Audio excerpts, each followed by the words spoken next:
kehidupan ini sudah sepaket. Makanya kalau ada orang berpikir obat mengatakan ada penyakit, lalu katanya nggak ada obat, ini nggak logis, nggak realistis, nggak sesuai ajaran kita. Cuma masalahnya yang tahu obatnya ini orang-orang pilihan. Itu permasalahannya. Tugas dia dengan nyari orangnya itu. Pernah nggak dengar ada orang berobat ke dokter? Ngapunten, sudah ke dokter A, B, C, ternyata sembuhnya di dokter D. Penyakitnya sama. Jadi bisa jadi hasil diagnosis dokter itu sama, tapi sembuhnya pas ketepaan yang dokter yang D. Jadi obat itu memang sesuatu yang ada, nyata, dan kalau memang belum ada dari sudut pandang dalil atau hasil dari sains teknologi, berarti tugas kita mencari. Nah, kabar baiknya orang-orang beriman itu punya obat selain yang sifatnya obat-obatan dohiriyah. Ada obat yang abstrak, yang goibiyah. Apa contohnya? Ibu, kira-kira apa contoh obat yang goib, nggak jelas, tapi itu memiliki efek kekuatan penyembuhan? Sedekah. Loh, monggo yang sakit, banyakkan sedekahnya. Makanya saya lihat pasien saya yang pelit-pelit itu lama sembuh. Iya, gawane nang omah ngomong motor Pak, ngapunten ya Pak, saya enggak materialistis ya, ngapunten saya enggak materialistis. Mobil, cerita Pak habis sekian ratus juta. Ustaz, saya sudah rumah sakit sana. Telas pinten Bu. Pun kata sawah pun telas. Letek ke saya itu loh. Nggak ada 5%-nya. 1% aja nggak ada. Tuh, terus apa cerita dengan aku? Manas-manas ya. Padahal antara dokter medis sama saya sama-sama berat amanahnya. Ya apa enggak? Berat loh Pak, di dunia pengobatan seperti saya ini juga ya harus punya ilmu. Bahkan ngapunten tidak sedikit kadang saya nerapi orang penyakitnya saya. Ketularan. Ternyata tidak hanya di medis. Pengobatan khas itu juga ada yang sifatnya menular. Jadi ada penyakit yang non medis. Itu bisa pindah ke yang ngobati. Makanya saya tuh kalau ngobati non medis, saya lihat orangnya nggak serius, nggak niat, saya nggak mau terapi. Timbangan kali ke saya, Pak. Ini harus sama-sama niat. Yang sakit harus niat berobat, yang mengobati harus ikhlas mengobati, harus setel. Kalau nggak setel bahaya. Ya, jadi obat itu bisa dari hal-hal yang sifatnya goibiyah. Saya pernah kena saraf kecetit Bu, Pak. Gara-gara ngangkat madu. Kebetulan saya ini kan juga peternak lebah di Sumatera. Ini sambil promosi deh. Dakwah terselubung.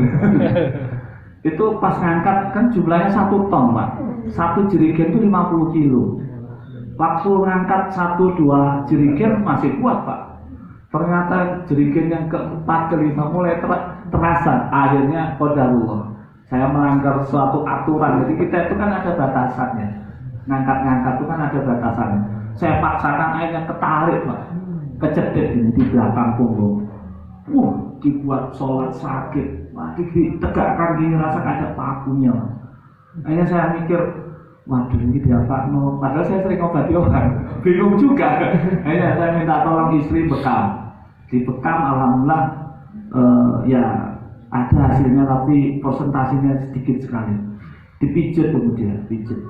Akhirnya saya ya apa ya jalan ini pasrah ya. Nah ternyata ada semacam ide. Ya, nggak tahu itu apa namanya, Pak ilham atau apa. Saya perbaiki sholat saya. Ketika saya duduk di tahiyat akhir, itu posisinya saya sempurnakan. Kan ketika kita sholat itu kan secara nggak langsung ada peregangan, stretching ya. Itu kan dalam ilmu pengobatan juga ada hasilnya. Nah, saya nggak berpikir untuk sembuh dulu, tapi sholatnya tak dandani. Waktu saya rukuk itu ketariknya luar biasa. Terus gak apa-apa ya Allah, loro-loro. Jadi tak paksa kan waktu rukuk. Singkat cerita, saya buat rutin itu sholat dalam kondisi yang terbaik, tahiyatnya tak sempurnakan, kakinya betul-betul nekuk ya sebagaimana diajarkan guru-guru kita. Qadarullah 2 hari itu sembuh. Dan sembuhnya ketika setelah selesai sholat subuh. Mungkin subuh itu masih lemes ya salat-salatnya ya.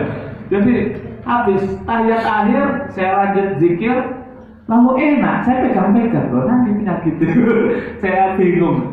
Tapi itu hilang dengan sendirinya. Itulah yang saya maksud. Ada hal-hal yang sifatnya itu ghaibiyah. Tidak tahu kita tuh sembuh itu kapan dan di mana.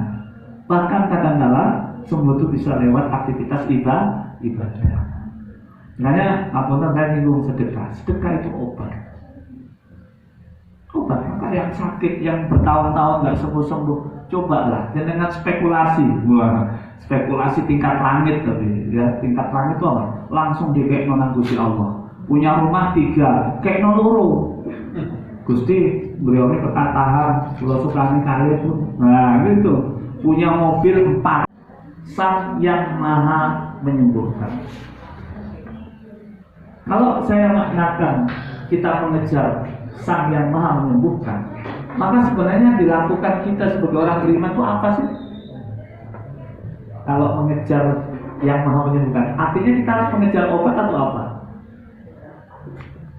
Bukan, ternyata yang pertama kali kita kejar itu apa? Taubat, kedekatan kita kepada Allah. Baru-baru saja telah terjadi musibah yang menimpa saudara kita di Semeru. Kemudian sebelumnya di Cianjur. Sebelum di Cianjur kemarin yang barusan gempa juga. Sukabumi. Intinya beruntun ya. Saya itu sampai ngapunten, bukan prediksi ya, atau ngeramal bukan. Tapi saya ini mulai saya hidup. Desember itu mesti jadi bulan ajang bencana. Nggak tahu ada apa dengan bulan Desember ini. Tsunami 2016 bulan apa? Desember. Tanggal berapa Pak? Masih ingat? 26. Loh, sampai ingat itu. Dititeni. Relawan. Iya, hampir mayoritas kejadian besar itu terjadi di bulan Desember. Saya nggak tahu. Sampai ada teman saya itu ngomong begini, dikait-kaitkan dengan apa?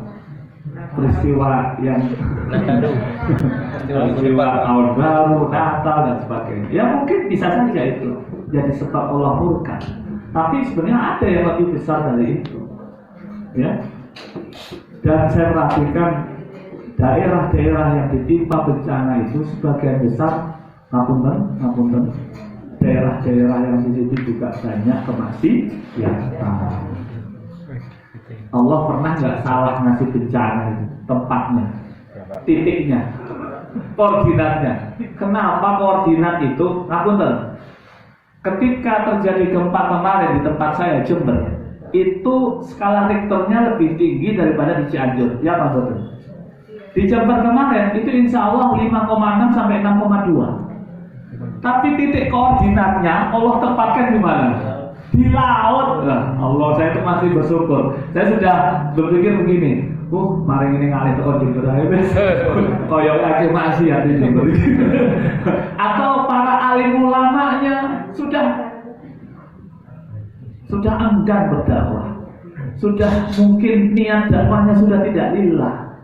Maka daerah-daerah seperti itu pasti akan Allah uji dengan musibah. Artinya kemaksiatan itu sudah belajar dan qadarullah yang di Cianjur itu cuma 4, sekian, tapi ditaruh sama Allah titiknya di tengah-tengah pulaunya apa? Daratnya. Apa yang terjadi? Ngeri banget Pak. Luar biasa. Itulah Allah. Allah yang meletakkan titik-titik itu. Tidak salah Allah kalau sudah menetapkan. Ini yang saya maknai. Ya, Allah itu tidak bisa diatur-atur. Justru kita yang harus ikut aturan Allah. Dengan adanya musibah itu, semua orang Iya. Yang nggak pernah wiritan jadi wiritan kamu betul Pak? Wiritan. Ya Allah, Allahu Akbar, Astagfirullah, Alhamdulillah. Semua terdengar suara-suara zikir mengagungkan Allah. Itulah cara Allah membuat kita itu berzikir. Dalam sebuah kitab saya pernah membaca dalam kitab Adawa itu, ternyata salah satu obat untuk menyembuhkan penyakit serta menguatkan fisik itu zikir loh Pak. Makanya kalau ada orang ahli zikir itu insya Allah badannya sehat-sehat, atau tidak gampang sakit, atau kalau sakit gampang sembuh.